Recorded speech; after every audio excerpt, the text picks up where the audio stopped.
burada görünmüşsün, kendi kendine övmüşsün. Beni sana soranlara tanımıyorum demişsin, tanımıyorum demişsin. Kız ben seni bulmaz mıyım? Saçın başın yolmaz mı ya? Hele bir yanlışın görsem topuğundan vurmaz mıyım? Kız ben seni bulmaz mıyım? Saçın başın yolmaz mıyım? Hele bir yanlışın görsem topuğundan vurmaz mıyım?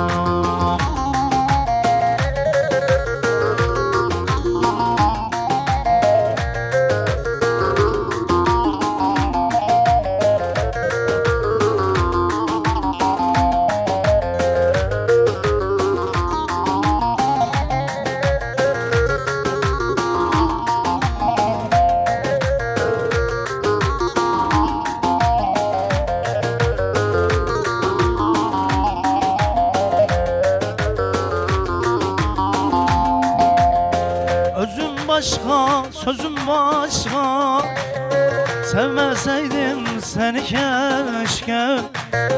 Özüm başka, sözüm başka, sevmeseydim seni keşke. Sen beni kanser edersin, böyle gitmez bu gidişle, fazla sürmez bu gidişle. Kız ben seni bulmaz mıyım? Saçın başın yolmaz mıyım?